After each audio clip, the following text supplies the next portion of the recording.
स्थापना करने वाले प्रथम शासक बप्पा रावल, जिन्हें काल भोज के नाम से भी जाना जाता है।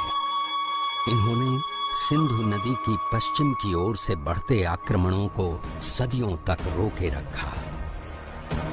इन्हीं के वंशज महाराणा कुंभा हुए, जिन्होंने अपने शासनकाल में 33 किलों का निर्माण करवाया, जिनमें विश्व प्रसिद्ध कुंभलगढ़ और चित्तौड़गढ़ का विजय स्तंभ मुख्य हैं। इसी राजवंश में एक और महाप्रतापी राजा राणा सांगा हुए, जिनका साम्राज्य अफगानिस्तान तक फैला था, जिनका जीवन चरित्र शौर्यपूर्ण गाथाओं, त्याग और बलिदान से भरा है। युद्ध के दौरान उनके शरीर पर 80 घाव लगे थे, जिनमें एक आंख, एक हाथ और एक पांव बुरी तरह से जख्मी होते हुए भी स्वाभिमान की रक्षा के लिए युद्ध में वे सदैव तत्पर रहे। पराक्रम और बलिदान की इस गाथा में एक नाम पन्नाधाय भी है, जो कि एक गुर्जर जाति की धाय मां थीं, जिन्होंने अपने पुत्र चंदन का बलिदान देकर राणा उदय सिंह की रक्षा की, जिनके पुत्र महाराणा प्रताप हुए।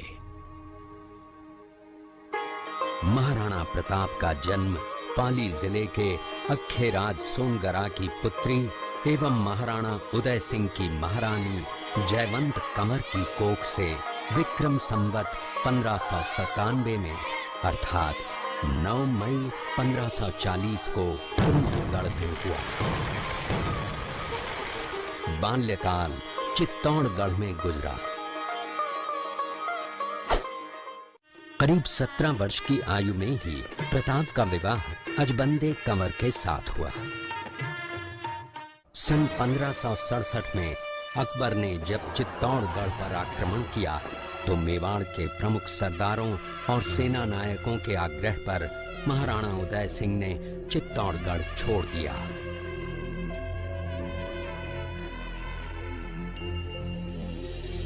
मुगलों के प्रति उनमें घृणा के भाव जागृत हो गए। अपने देश, कुल, गौरव और मातृभूमि की मर्यादा के लिए प्राण न्योछावर करने वाले योद्धाओं और ललनाओं से प्रताप ने न केवल सीख ली, बल्कि ये घटना उनके जीवन का आधार बन गई। अपने पिता के साथ दुर्गम पहाड़ों में रहने के बाद प्रताप ने गोगुंदा में अपना पड़ाव कायम किया।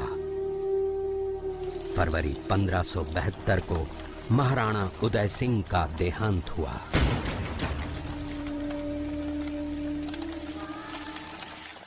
प्रताप की ज्येष्ठता और योग्यता को ध्यान में रखते हुए सरदारों ने उनको राजगद्दी पर आसीन किया। होली के दिन उनका गोगुंदा में राज तिलक हुआ।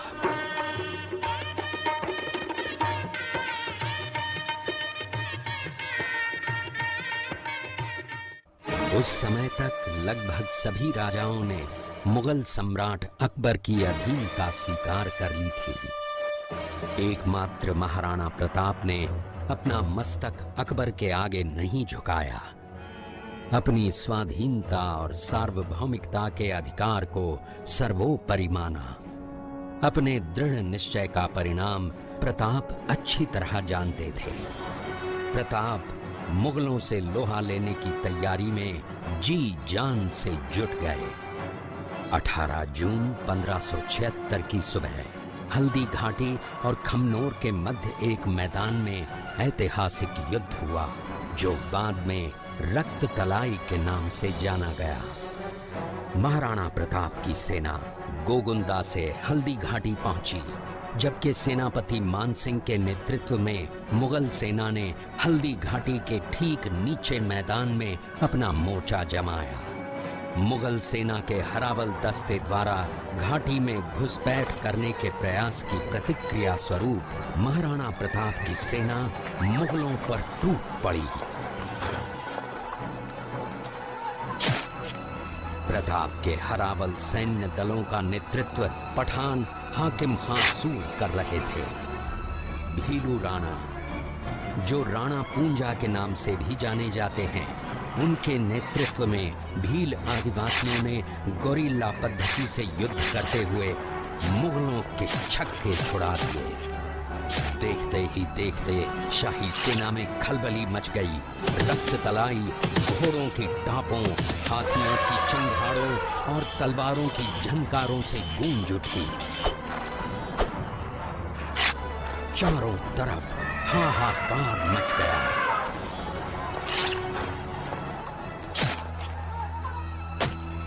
युद्ध का घटनाक्रम अचानक उस समय बदल गया जब प्रताप ने अपने घोड़े चेतक को एड़ लगाकर मानसिंह के हाथी पर चढ़ा दिया और उस पर भाले से भरपूर वार किया। मानसिंह हौदे में दुबक गया। हाथी से उतरते समय चेतक की एक टांग कट गई। इस स्थिति को भांपकर महाराणा प्रताप के हमशक्ल सेनापति झालामान ने महाराणा प्रताप से आज्ञा लेकर उनका राज मुकुट धारण किया। मुगल सेना झालामान को महाराणा प्रताप समझकर उन पर टूट पड़ी। झालामान शहीद हो गए। उधर चेतक ने अपने स्वामी को 5 किलोमीटर तक 3 टांगों पर ही लेकर एक बरसाती नाले को पार किया। उसके पश्चात उसके प्राण पखेरु उड़ गए। इस युद्ध से महाराणा प्रताप के मन पर गहरा प्रभाव पड़ा। परिणाम स्वरूप उन्होंने मुगलों पर विजय प्राप्त करने तक राजसी ठाट बाट छोड़ने और पत्तों पर भोजन करने का प्रण लिया, जिसे उन्होंने जीवन भर निभाया। महाराणा प्रताप ने अपना सैन्य बल बढ़ाकर सर्वप्रथम अरावली पर्वत की घाटियों में बसे दिवेर पर चढ़ाई कर विजय प्राप्त की। इसके बाद कुंभलगढ़ पर भी विजय प्राप्त की। सिर्फ चित्तौड़गढ़ को छोड़कर सारे मेवाड़ को अपने अधीन कर लिया। कालांतर में महाराणा ने चावंड में अपनी राजधानी स्थापित की।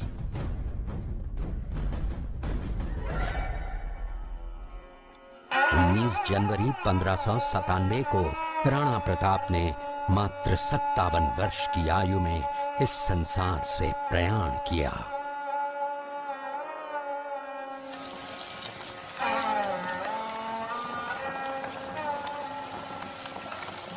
हल्दी घाटी का युद्ध एक सांप्रदायिक युद्ध न होकर आत्मसम्मान, मातृभूमि की स्वतंत्रता व स्वाधीनता का संघर्ष था। इसका प्रमाण ये है कि जहां पर अकबर की सेना के सेनापति जयपुर के राजा मानसिंह थे, वहीं पर महाराणा प्रताप की सेना के सेनापति काबुल के हाकिम खां सूर थे।